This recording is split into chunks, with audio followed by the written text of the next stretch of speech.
Simple ആയിട്ട് ഉണ്ടാക്കിയെടുക്കാൻ വേണ്ടി പറ്റുന്ന വിഭവങ്ങളോട് നമ്മൾ കല്ലേലും ഒരല്പം ഇഷ്ടം കൂടുതലായിരിക്കും. ഒരുപാട് മെനക്കേടൊന്നും ഇല്ലാതെ വളരെ സിമ്പിൾ ആയിട്ട് തയ്യാറാക്കിയെടുക്കാൻ വേണ്ടി പറ്റുന്ന നല്ലൊരു പായസത്തിന്റെ റെസിപ്പിയാണ്. ഇത് ഉണ്ടാക്കിയിരിക്കുന്നത് ചൗവരി അല്ലെങ്കിൽ സാബുനരി ഉപയോഗിച്ചിട്ടാണ്. അതിനായിട്ട് ഞാനിവിടെ 1/2 കപ്പ് ചൗവരിയാണ് എടുത്തിരിക്കുന്നത്. ഇതാദ്യം 2-3 പ്രാവശ്യം നല്ലപോലെ തന്നെ ഒന്ന് കഴുകിയെടുക്കാം. അതിനുശേഷം ഇതിലേക്ക് 1/2 കപ്പ് ചൂടുവെള്ളമാണ് ഉപയോഗിച്ചിരിക്കുന്നത്. നല്ല തിളച്ച വെള്ളം തന്നെ ഒഴിച്ചു കൊടുത്തിട്ടുണ്ട്. 1/2 കപ്പാണ് ഒഴിച്ചു കൊടുത്തിരിക്കുന്നത്. ഇത് ഒരു 10 മിനിറ്റ് നേരത്തേക്ക് നമുക്കൊന്ന് സോക്ക് ചെയ്യാൻ വേണ്ടി വെക്കാം. ചൂടുവെള്ളം ആയതുകൊണ്ട് വളരെ കുറച്ച് സമയം കൊണ്ട് തന്നെ ഇത് നന്നായിട്ട് കുതിർന്ന് കിട്ടിക്കോളും. ഇനി ഇവിടെ ഒരു അല്പം വലിയ പാനിലേക്ക് 3.5 കപ്പ് പാലാണ് ഒഴിച്ചു കൊടുത്തിരിക്കുന്നത്. എന്റെ 1 കപ്പ് എന്ന് പറയുന്നത് 250 ml ആണ്. അതിൽ 3.5 കപ്പ് പാല് ഇപ്പോൾ ഒഴിച്ചു കൊടുത്തിട്ടുണ്ട്. മൊത്തത്തിൽ 1 ലിറ്റർ പാലാണ് ഇതിനേക്ക് ആവശ്യമായിട്ടുള്ളത്. 1/2 കപ്പ് പാൽ അവിടെ മാറ്റി വെച്ചിരിക്കുന്നതാണ്. ഈ ഒരു പാല് ആദ്യം ഒന്ന് തിളപ്പിച്ചെടുക്കാം. ഇടയ്ക്കിടക്ക് മാത്രം ഒന്ന് ഇളക്കി കൊടുത്താൽ മതി. പാട കെട്ടാതിരിക്കാൻ വേണ്ടിയിട്ടാണ് ഇളക്കി കൊടുക്കുന്നത്. ഇപ്പോൾ ആ പാല് നന്നായിട്ട് തന്നെ ഒന്ന് തിളച്ച് വന്നിട്ടുണ്ട്. ഇതുപോലെ പാല് നന്നായിട്ടൊന്ന് തിളച്ച് വന്നതിന് ശേഷം വേണം ഇതിലേക്ക് ചൗവരി ചേർത്ത് കൊടുക്കാൻ വേണ്ടിയിട്ട്. നമ്മൾ നേരത്തെ സോക്ക് ചെയ്യാൻ വേണ്ടി വെച്ചിരിക്കുന്ന ചൗവരിയിൽ എക്സ്ട്രാ വെള്ളമൊക്കെ മാറ്റിയിട്ട് ഞാനിവിടെ മുഴുവനായിട്ടും തന്നെ ചേർത്ത് കൊടുത്തിട്ടുണ്ട്. അതിനുശേഷം ഇത് നല്ലപോലെ തന്നെ ഇളക്കി യോജിപ്പിച്ച് കൊടുക്കാം. ഇനി ഒരു ചൗവരി നന്നായിട്ടൊന്ന് വേവിച്ചെടുക്കാണ് വേണ്ടത്. ഇടയ്ക്കിടയ്ക്ക് ഇതുപോലെ ഒന്ന് ഇളക്കി യോജിപ്പിച്ച് കൊടുക്കാൻ മറക്കരുത്. പാട കെട്ടാതിരിക്കാനും അതുപോലെ തന്നെ അടിക്ക് പിടിക്കാതിരിക്കാനും സഹായിക്കും. ചൗവരി നമ്മൾ സോക്ക് ചെയ്തെടുത്തത് കൊണ്ട് തന്നെ ഇത് ഒരുപാട് സമയമൊന്നും എടുക്കില്ല വെന്ത് കിട്ടാൻ വേണ്ടിയിട്ട്. ഒരു 10 മിനിറ്റിന്റെ ഉള്ളിൽ തന്നെ നമുക്കിത് വേവിച്ചെടുക്കാൻ വേണ്ടി പറ്റും. ഇപ്പൊ നോക്കൂ, നമ്മുടെ ചൗവരിയൊക്കെ നന്നായിട്ട് വെന്ത് വന്നിട്ടുണ്ട്.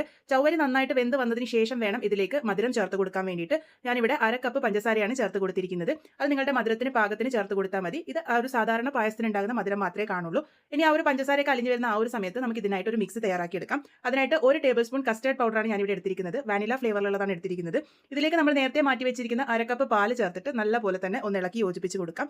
ഒട്ടും കട്ടകളില്ലാതെ ഇതൊന്ന് മിക്സ് ചെയ്തെടുക്കാം. നിങ്ങൾക്ക് ഈ ഒരു പായസം കസ്റ്റേർഡ് പൗഡർ ഇല്ലാതെയും തയ്യാറാക്കി എടുക്കാവുന്നതാണ്.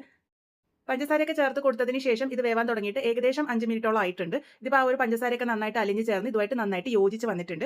ഈ ഒരു സമയത്ത് നമ്മൾ നേരത്തെ തയ്യാറാക്കി വെച്ചിരിക്കുന്ന കസ്റ്റേർഡിന്റെ മിക്സ് മുഴുവനായിട്ടും തന്നെ ഒന്ന് ഇളക്കി യോജിപ്പിച്ച് കൊടുത്തതിന് ശേഷം ചേർത്ത് കൊടുക്കാം. ഫ്ലെയിം ഏറ്റവും ലോയിലാക്കിയിട്ട് നല്ലപോലെ തന്നെ ഒന്ന് മിക്സ് ചെയ്തെടുക്കാം. കസ്റ്റേർഡ് പൗഡറിന്റെ മിക്സ് ചേർത്ത് കൊടുത്ത ഒരു അല്പസമയത്തിനുള്ളിൽ തന്നെ ഇത് നല്ലപോലെ തന്നെ വെന്ത് കട്ടിയായിട്ട് വന്ന് തുടങ്ങും. ഏകദേശം ഒരു 2 മിനിറ്റ് ഒക്കെ മാത്രം കുക്ക് ചെയ്താൽ മതി. ഇപ്പോൾ നോക്കൂ, നന്നായിട്ട് ബബിൾസ് ഒക്കെ വന്ന് തുടങ്ങിയിട്ടുണ്ട്. ഏകദേശം 2 മിനിറ്റ് ആയിട്ടുണ്ട്. ഇതിപ്പോൾ പാകത്തിന് നല്ല കുറുകിയിട്ട് വന്നിട്ടുണ്ട്. ഈ ഒരു പാകത്തിലാണ് ഞാനിതിപ്പോൾ എടുക്കുന്നത്. ഈ ഒരു സമയത്ത് എടുത്തു കഴിഞ്ഞാൽ ഇതിന്റെ ചൂടൊക്കെ ആറി വരുമ്പോൾ ഒരല്പം കൂടെ കട്ടിയായിട്ട് വരും. ഈ ഒരു പാകത്തിനാകുമ്പോൾ ഞാനിപ്പോൾ ഇവിടെ ഫ്ലെയിം ഓഫ് ചെയ്തിട്ടുണ്ട്. അതിനുശേഷം ഇതൊന്ന് അടച്ചു വെച്ച് കൊടുക്കാം.